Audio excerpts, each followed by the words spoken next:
Hola a todos, una vez más bienvenidos al canal de Filósofo 777. El día de hoy estaba leyendo por allí unos artículos y me encontré uno muy interesante titulado ¿Por qué se perdió la libertad en Venezuela? Un artículo compartido por el Panam Post y de verdad interesante. Quiero compartírselos a ustedes a manera de reflexión. ¿Por qué se perdió la libertad en Venezuela? La libertad es ante todo una idea. Por eso, para destruir la libertad en el orden social, hay que destruirla primero en las mentes. Los venezolanos de mi generación y de generaciones cercanas no reconocen el país actual. Ven ruinas, pero no restos de lo que fue. No es la destrucción en sí, es que se niegan a ver el presente como lo que es, la inevitable consecuencia de causas que aplaudieron y vagamente justifican todavía.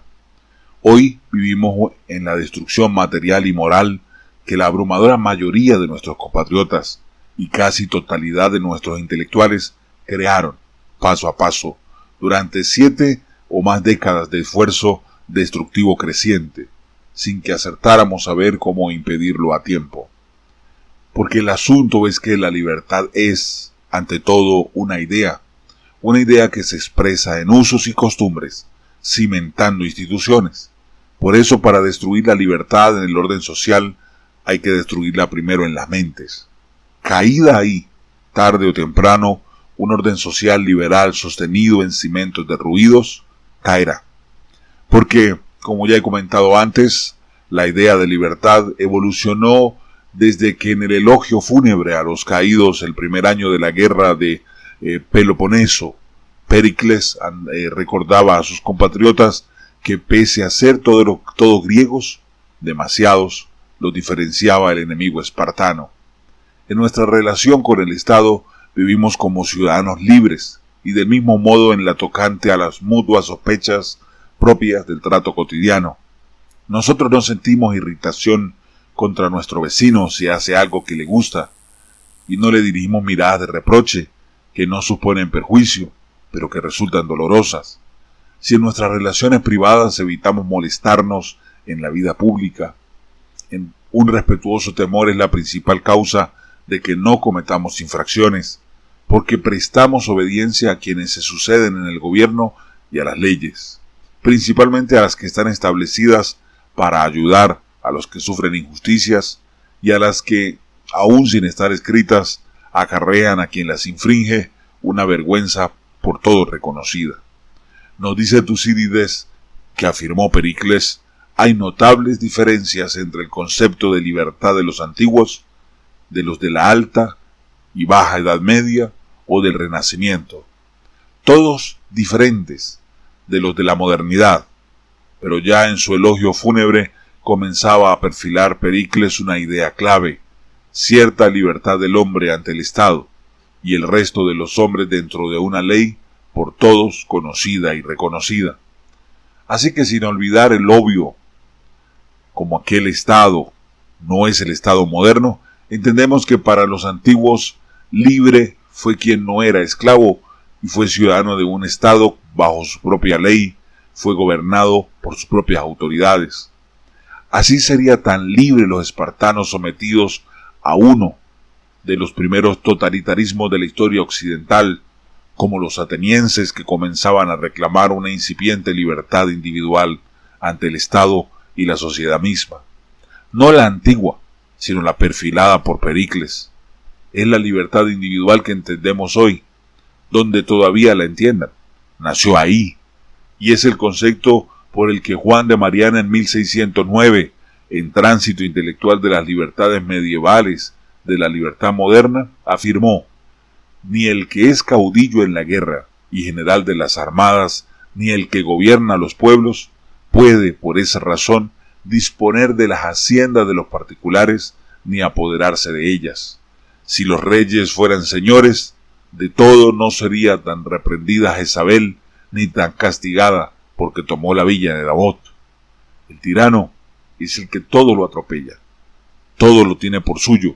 El rey estrecha sus codicias dentro de los términos de la razón y la justicia, gobierna a los particulares y sus bienes no los tiene por suyos, ni se apodera de ellos sino en los casos que le da el mismo derecho. Mariana defendió libertades estamentales, de la nobleza, del clero y demás, pero habló también del aura humanitatis, de una libertad común a todos los hombres. Para Mariana, el rey gobierna hombres libres, a los que no tienen derecho a impedir que se armen y se entrenen para defenderlo en la guerra justa, o para resistirle y deponerle en la tiranía.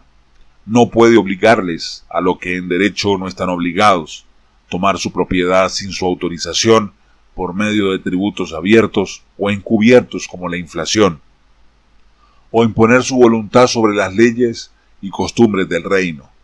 No hemos llegado, pero nos acercábamos a la libertad definida por Lord Acton en 1873, cuando dijo: por libertad entiendo la seguridad de que todo hombre estará protegido para hacer cuanto crea que es su deber frente a la presión de la autoridad y de la mayoría, de la costumbre y de la opinión. En la antigüedad el Estado se arrogaba competencias que no le pertenecían, entrometiéndose en el campo de la libertad personal. En la Edad Media, por el contrario, tenía demasiada poca autoridad y debía tolerar que otros se entrometiesen. Los estados modernos caen habitualmente en ambos excesos. El mejor criterio para juzgar si un país es realmente libre es el grado de seguridad del que gozan las minorías. Esa libertad se comenzó a perder en Venezuela cuando abrazamos intelectual y emocionalmente ideas antisociales que le son contrarias, poniendo en duda usos y costumbres civilizados que han sobrevivido a la más brutal, sangrienta y prolongada guerra civil de la historia del continente y a las largas tiranías. La idea misma de libertad, como la de propiedad y derecho, había muerto entre nosotros cuando se normalizó tratar de ladrón a quien se levantaba en la madrugada para hacernos el pan porque los precios subían, producto no de la voluntad del panadero, sino de la misma política monetaria y fiscal que sigue aplaudiendo, que aplaudía la mayoría, mientras se consideraba víctima de la sociedad, héroe predilecto del subsidiado cine nacional, el asaltante.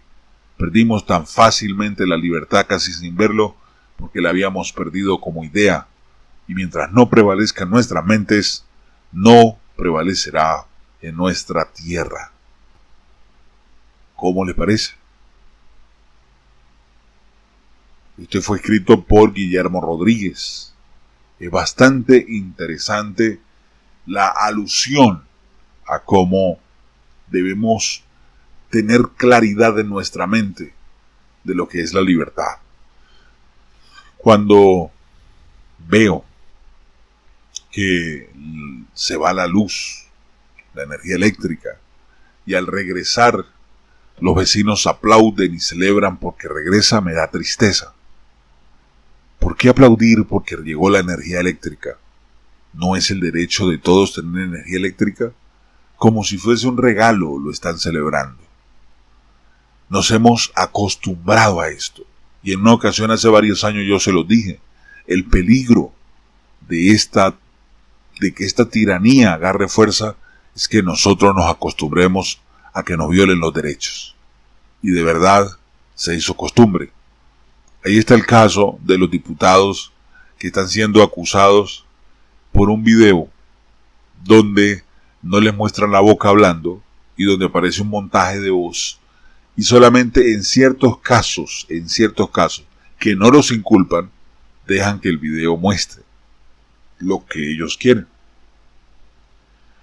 Ahí está la película que se montó Jorge Rodríguez con los 30 fusiles de los 300 que iban a llegar de Colombia para atacar dos batallones militares en Oriente para desestabilizar.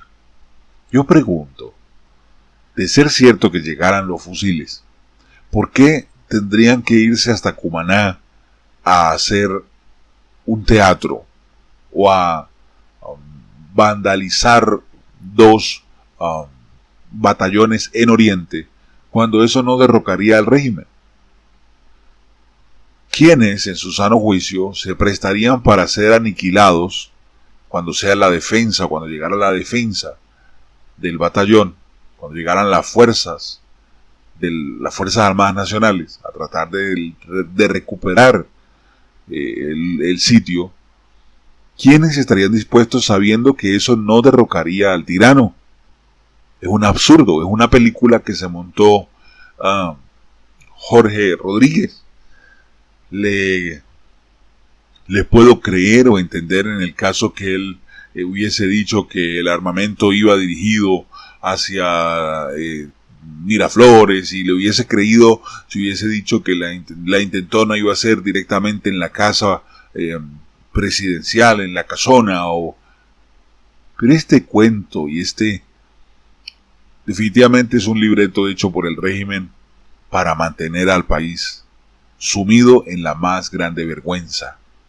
Hoy amanecieron varios diputados con su inmunidad parlamentaria violada, como es el caso del diputado de Primero Justicia suplente, a quien se le allanó la casa y donde se le violaron los derechos, y un proceso de allanamiento indica que le roben el carro, donde le quiten los celulares, donde le quitan los computadores, donde le quitan los televisores plasma. Impresionante. ¿Qué datos puede tener un televisor plasma? ¿Qué datos puede tener un vehículo que se lo llevan y sin orden de ningún juez se lo quitan y así, punto, y desaparece? Impresionante. Estamos ante un estado delincuencial impresionante, delincuente. Y vuelvo y repito, nos acostumbramos a esto. Nos acostumbramos a esto. Triste y lamentable, porque todavía todo el mundo sigue esperando que de otros lados debe venir la libertad. Pobre Simón Bolívar si se hubiese quedado esperando que la libertad viniese de otro lugar. Triste y lamentable. Recordemos esa frase que dice: cuando la tiranía se hace ley, la rebelión es un derecho de todos. Un abrazo, mil bendiciones.